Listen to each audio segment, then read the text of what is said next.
뜨끈한 밥에 스팸 한 조각. 아는 맛이 제일 무섭다고 이 맛 모르시는 분은 없으실 겁니다. 스팸 판매량 1위는 미국, 2위가 바로 한국입니다. 인구수 대비하면 1위라고 이야기해도 사실상 무리가 없어요. 미국 스팸 공식 홈페이지에 가면은 스팸을 이용해서 만든 여러 음식들의 레시피가 올라와 있는데요.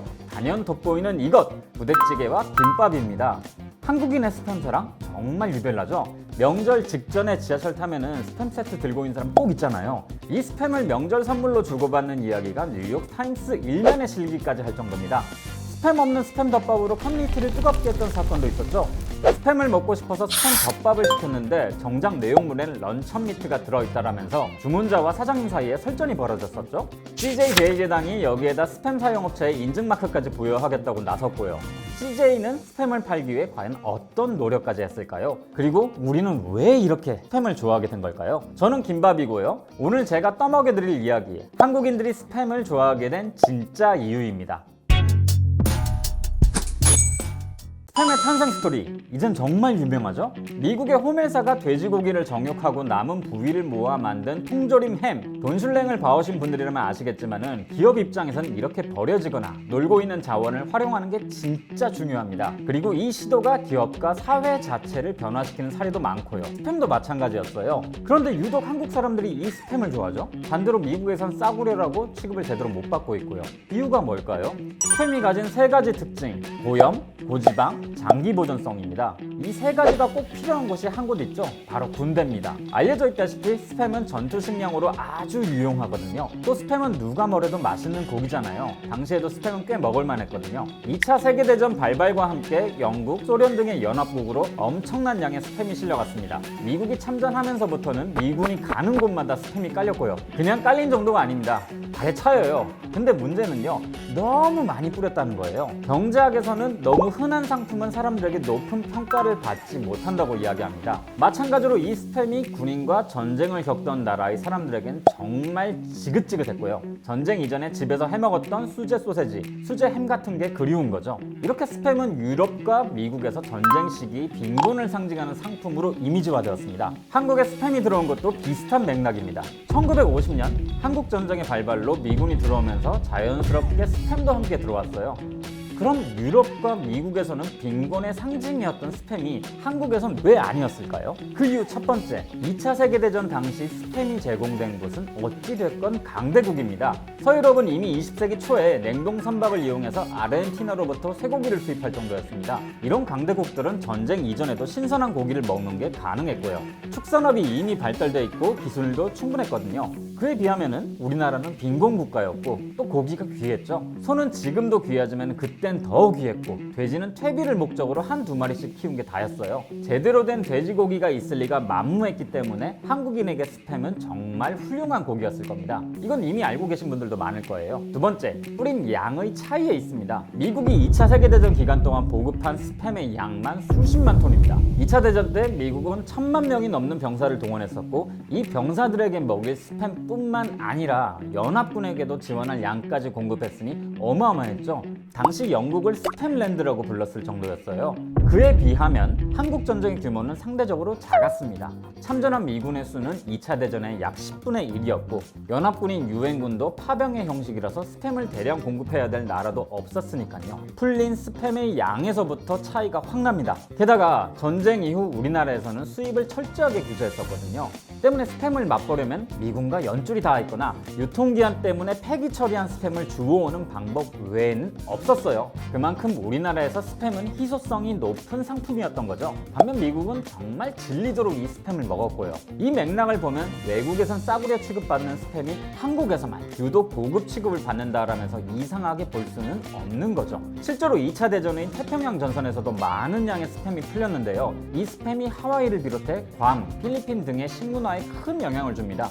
이건 그만큼 스팸이 객관적으로 봐도 꽤 괜찮은 상품이라는 말이 됩니다. 선진국에서 스팸이 싸구려 취급당한다는 이유만으로 쉽게 무시할 만한 제품이 아니라는 거죠.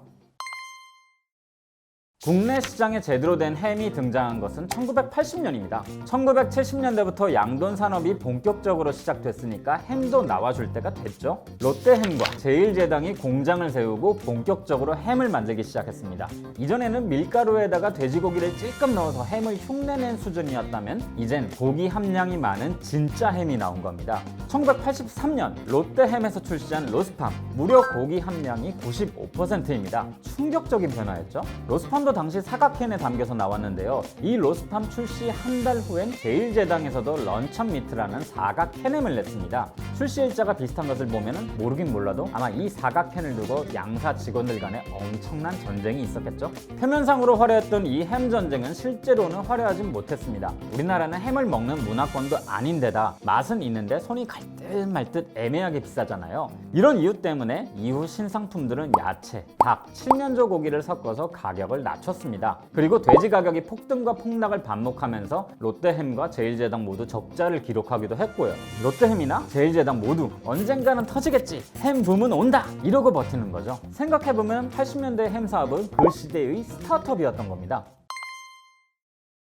다시 스팸으로 와서 스팸이 한국에서 빵 터지게 된 이유는 사실 따로 있죠. 런천 미트를 팔았던 CJ, 제일제당 덕분입니다. 1987년부터 캔 햄의 수입 개방이 결정되자 국내 햄 제조업계에서는 난리가 났습니다. 적자를 버티고 있는 상황에서 저렴한 수입 햄이 들어오면 경쟁이 되지 않을 테니까요. 특히나 세계 1위인 스팸의 정식 진출이 가장 두려웠을 겁니다. 이때 CJ는 스팸의 제조사인 홈회사와 직접 스팸 라이선스 생산 계약을 맺습니다. CJ에겐 계획이 있었거든요. 당시 스팸은 일명 미제 아줌마로 불리는 보따리 장수들이 한남동과 남대문 시장 같은 곳에서 몰래 팔던 상품이었습니다. 당시 미 의회의 조사에 따르면 한국 미군 기지에서 판매되는 스팸의 80%가 암시장에서 팔리고 있다고 할 정도였죠. 잠재 수요가 매우 컸던 겁니다. 이 때문에 홈회사와의 라이선스 계약은 이런 잠재 수요를 흡수할 뿐만 아니라 스팸과의 직접 경쟁을 피할 수 있는 특급 묘수였던 거죠. 아무리 미국과 유럽에서 싸구려 고기 취급을 받았다고는 해도 누가 뭐래도 국내에서는 훌륭한 고기 반찬입니다. 게다가 당시에는 미국 상품이라고 하면 쉽게 믿고 동경하기도 했고요. 그래서 제일제당은 라이선스를 따온 것에 그치지 않고 스팸에 엄청난 공을 들였습니다. 미국에서 만드는 오리지널 스팸에는요, 수분을 보존하기 위해서 전분을 넣는데요, 한국에선 이걸 그대로 팔았더니 소비자들이 클레임이 심했다고 합니다. 스팸은 고급햄 아니냐, 왜 전분가루를 넣냐 이거죠. 과거 한국의 싸구려 햄에는 꼭 밀가루가 들어있었거든요. 분홍 소세지처럼요. 비싼 돈 주고 고급 햄을 산 건데 밀가루 같은 게 들어있으니까 거부감이 컸던 겁니다. 제일제당은 이런 클레임에 재빠르게 대응합니다. 전분을 빼고 햄 숙성 과정을 추가해서 수분을 꽉 잡은 거죠. 그러니까 한국 사람들이 뭘 몰라서 싸구려 스팸을 고급으로 대우한 게 아니라 스팸이 우리에게만큼은 고급 음식이었고 또 그 이미지에 걸맞게끔 CJ가 메이킹을 잘 한 겁니다. 지금도 스팸이 아주 싸진 않죠. 스팸은 90년대부터 명절용 고급 선물로 자리를 잡습니다. 제일제당은 또 이런 기회를 그냥 흘려보내질 않았습니다. 명절용 선물 세트를 2, 3만 원대로 저렴하게 구성해서 팔았어요. 외환위기 이후 명절 선물의 트렌드는 고급이 아닌 실속 있는 중저가 선물이었거든요. 여기에 딱 맞는 상품이 스팸인 거죠. 호불호를 잘 타지 않으면서도 비싸다고 할 수는 없는 그런 위치로 포지셔닝한 거죠. 덕분에 스팸은 명절 선물로 큰 인기를 누렸고요. 그래서 지금도 스팸 연간 매출의 60%는 선물 세트에서 나옵니다.